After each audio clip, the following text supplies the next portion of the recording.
Саламатсыңдар ма оқушылар? Біздің бүгінгі тақырыбымыз кітап күні. Сабақтың мақсаты коммуникативтік жағдаятқа сай ресми сөздер мен тіркестерді, дайын тіркестер мен терминдерді орынды қолданып, диалогке қатысу, ойын анық жеткізу. Кітап адам баласы ақыл-ойынан туған рухани байлықты сақтап, оны ұрпақтан ұрпаққа жеткізіп отыратын құрал, білім мен тәрбие көзі. Ол адамзат жасаған ең ұлы кереметтердің бірі. 23 сәуір халықаралық кітап және авторлық құқық күні.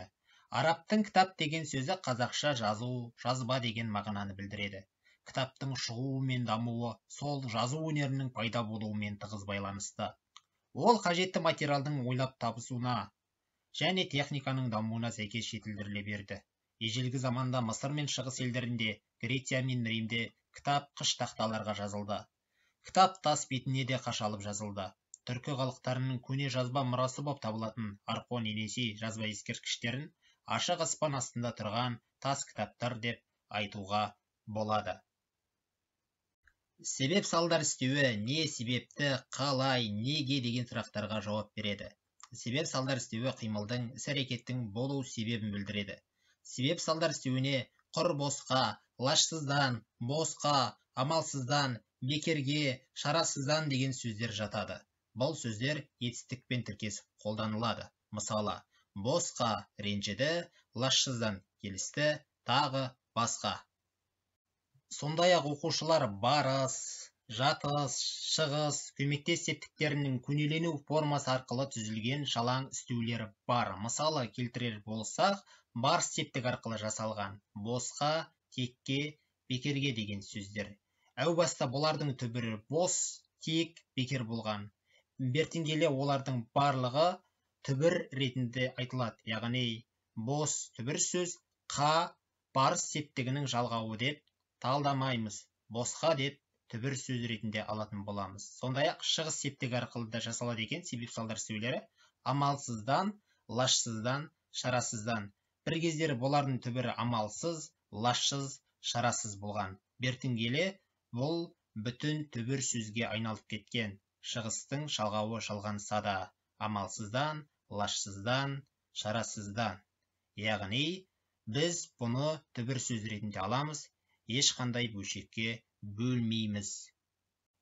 Күрделі туынды істеулер үш форма арқылы жасалады. Әуелгісі басқа сөз таптарына тән сөздер бірігудің нәтижесінде істеулерге айналады. Бұл қатар себеп салдар істеулеріне тән емес. Екіншісі сөздердің қосарлануы арқылы туған істеулер. Оған тектен текке, бостан босқа деген сөздерді жатқызсақ болады. Ал үшіншісі жазуда бөлек таңбаланып, мағына жағынан бір сөз ретінде қолданылатын, грамматикаланған және идиомаланған тұрақты тіркестер. Оның өзі екіге бөлінеді. Жай тіркестер, тұрақты тіркестер. Тұрақты тіркестерге жататын себеп салдар істеулері жоқ, ал жай тіркеске жататын құр босқа деген сөз бар. Бірінші тапсырма. Бос орынды толтырыңыз. Бүгін Сая кітапханаға барды. Іздеген кітабын таба алмаған соң келгенін түсінді. Мен кеше мектепке кешігіп бардым. Ол жаңағы сөздерін айта салыпты. Жаңыл өзіне ұнамаған көйлекті сатып алды. Асхат Нұржанға құпияңды ашқансың деді. Бұл жерге қажетті сөздер бекерге, жорта, құрбосқа, әдейі, амалсыздан. Аталған 5 сөзді тиісті орнына қойып, дәптерге көшіріп жазамыз. Екінші тапсырма. Оқулығымыздың 159 бетіндегі 5-ші тапсырмаға назар салайық. Бұл жерде Абайдың бір шумақ өлеңі берілген. Өлеңді оқып шығып, өз ойымызды 4-5 сөйлеммен жазамыз. Тапсырмаларды толық орындап болғаннан кейін оқушылар дәптерге смартфонның суретін салып, экранға хабарлама қалдырамыз. Мен бүгін сабақта үйрендім. Үлгі ретінде экранда берілген телефонның суретін алсақ болады.